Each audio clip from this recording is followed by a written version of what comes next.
কলকাতা শহরের বইপাড়া college street. এটিকে কলকাতার নলেজ স্ট্রিট বললেও ভুল হবে না। বেথুন কলেজ থেকে কলকাতা মেডিকেল কলেজ পর্যন্ত ধরা হলে বলা যায় এটি বাংলার জ্ঞান সরণি। এখানে ছড়িয়ে রয়েছে নামি দামি প্রকাশনা সংস্থা, শতাধিক পুরনো বইয়ের দোকান, যেখানে ন্যূনতম দামে খুঁজে পেতে পারেন বিরল বইও। প্রেসিডেন্সি বিশ্ববিদ্যালয়, কলকাতা বিশ্ববিদ্যালয়, হিন্দু স্কুল ও হেয়ার স্কুলের মতো নামজাদা প্রতিষ্ঠান এই এলাকায় অবস্থিত। আধুনিক কলকাতার কোলাহলেও এই বইপাড়া আজও এক আলাদা পরিচয়ে বেঁচে আছে, জ্ঞান, সংস্কৃতি আর ইতিহাসের বাতিঘর হয়ে। চলুন আজ জেনে নিই এই বইপাড়ার কিছু জানা অজানা দিক। পুরনো বই। কলেজ স্ট্রিট মানে কি শুধুই নতুন বইয়ের গন্ধ, রঙিন বইয়ের মেলা? তা নয়, বরং কলেজ স্ট্রিটের হৃদয়ের এক বিশাল ভাগ জুড়ে রয়েছে পুরনো বই। এই জায়গাকে দেশের অন্যতম বড় পুরনো বইয়ের আস্তানা বললেও কম বলা হয়। ধূসর প্রচ্ছদ, হারিয়ে যাওয়া প্রকাশক ও অজানা লেখকের হদিশ পাওয়া যায় এই হলুদ পাতাগুলির ভাঁজে। কলেজ স্ট্রিট মোড়ে নেমে আপনার চোখ যত দূর যাবে তত দূর দেখতে পাবেন সারি সারি পুরনো বইয়ের দোকান। ইতিহাস সন্ধানে দেশে বিদেশি বহু জ্ঞান সন্ধানী মানুষ পাড়ি দেন এই বইপাড়ায়। এক নস্টালজিয়া। কলেজ স্ট্রিটে আন্দোলন। সেই 1995 সালে সুমন গেয়েছিলেন, কেমন আছো হে কলেজ স্ট্রিট? ইতিহাস বলছে ঊনবিংশ শতকে নবজাগরণ থেকে একবিংশ শতকে সিঙ্গুর নন্দীগ্রাম আন্দোলন পর্যন্ত বঙ্গ রাজনীতি যতবার আলোড়িত হয়েছে ততবার উত্তাল হয়েছে কলেজ স্ট্রিট। বইপাড়ার অলিগলি মুখরিত হয়েছে মিছিল স্লোগানে।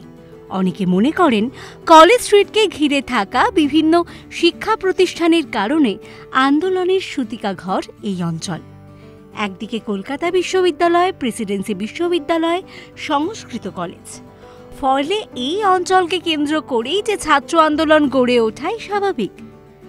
কলেজ স্ট্রিট সাক্ষী বহু আন্দোলনের। পাইস হোটেলের গুপ্ত সমিতির ইতিহাস। কিন্তু জ্ঞান চর্চার আড্ডায় ভুরি ভোজের কথা ভুলবেন কি করে বলুন তো? কফি শপ, কলেজ ক্যান্টিন আর পাইস হোটেল ছেয়ে আছে এই বইপাড়ার গলিতে গলিতে। কফি হাউসে ইনফিউশনের গন্ধ আপনাকে এক কাপ কফি খেয়ে বাড়ি যেতে দেবে না। এর পাশাপাশি রয়েছে Putiram Paramount, medical college canteen, YMCA canteen এর মতো খাবার জায়গাগুলো। দিনে দুপুরে আড্ডা আর পেট পুজো দুটোই জমিয়ে চলে এখানে। এখানে রয়েছে 100 বছরেরও বেশি পুরনো স্বাধীন ভারত হিন্দু হোটেল। জানা যায় তৎকালীন বিপ্লবীদের গুপ্ত সমিতির মিটিং হতো এখানে। স্বাধীন ভারতের কাটা চচ্চড়ি নেতাজির খুব পছন্দ ছিল। এছাড়াও রয়েছে মহল রেস্টুরেন্ট।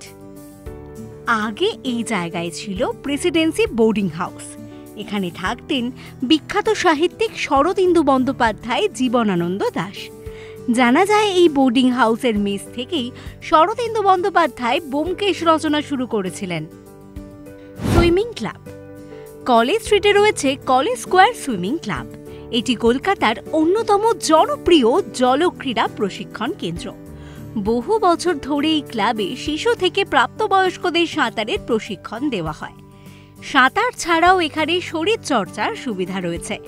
কলেজ স্কোয়ার ক্লাব শহরের ক্রীড়া প্রেমীদের এক প্রিয় ঠিকানা। বৌদ্ধ মঠ।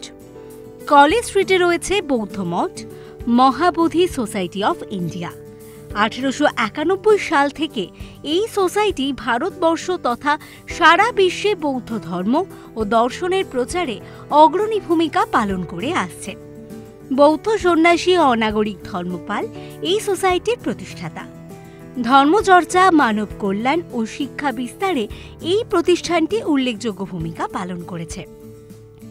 দেশে ও বিদেশের বিভিন্ন জায়গায় এই সোসাইটির শাখা রয়েছে।